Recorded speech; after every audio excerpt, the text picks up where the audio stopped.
உலக அளவில் அசைவ உணவு என்றதும் நினைவுக்கு வருவது ஆட்டிறைச்சி, கோழி இறைச்சி, பன்றி மற்றும் மாட்டு இறைச்சியுடன் மீன், நண்டு, இறால் போன்றவை இடம்பெற்று இருக்கும். ஆனால் சீனர்கள் இதற்கு முற்றிலும் வேறுபட்டவர்கள். அவர்கள் உணவு பட்டியலே விசித்திரமானது. பாம்பு முதல் பல்லி வரை இடம்பெற்று இருக்கும்.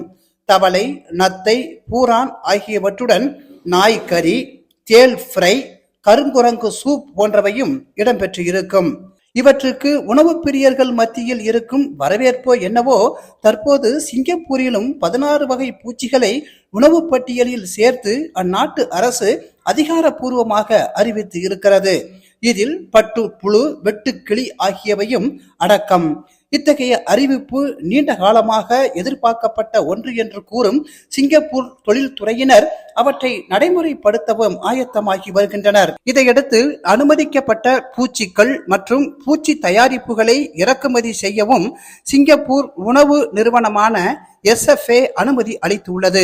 இந்த பூச்சிகள் மற்றும் பூச்சி பொருட்கள் மனித நுகர்வுக்காக மட்டுமின்றி விலங்குகள் மற்றும் கால்நடை தீவனமாகவும் பயன்படுத்தலாம் என அறிவிக்கப்பட்டுள்ளது. இதையடுத்து சிங்கப்பூரில் உள்ள உணவு தயாரிப்பாளர்கள் சீனா, தாய்லாந்து மற்றும் வியட்நாமில் உள்ள ஒழுங்குபடுத்தப்பட்ட பண்ணைகளில் இருந்து பூச்சிகளை இறக்குமதி செய்ய ஆயத்தமாகி வருகின்றனர்.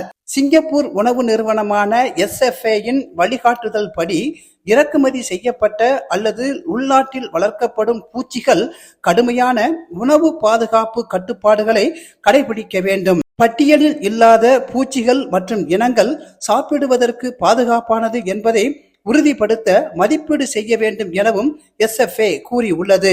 சிங்கப்பூர் அரசின் இந்த அறிவிப்பால் உணவகங்கள், கஃபேக்களில் விற்பனை அதிகரிக்கும் என்று எதிர்பார்க்கப்படுகிறது. அவர்கள் விதவிதமான பூச்சிகளில் செய்யப்பட்ட புதிய உணவுகளை தயாரிக்க மும்முரம் காட்டி வருகின்றனர். பூச்சி அடிப்படையிலான உணவுகள் விற்பதின் மூலம் 30% கூடுதல் லாபம் கிடைக்க வாய்ப்பு இருப்பதாகவும் கருத்து தெரிவித்து இருக்கின்றனர். பட்டுப்புழுக்கள், வெட்டுக்கிளி உள்ளிட்ட பூச்சி இனங்கள் புரதம் நிறைந்தவை. இந்த பூச்சிகளில் இரும்பு, துத்தநாகம், தாமிரம் மற்றும் மெக்னீசியம் உள்ளிட்ட ஏராளமான தாதுக்கள் இருப்பது குறிப்பிடத்தக்கது. இப்படிக்கு ராம செல்வராஜ்.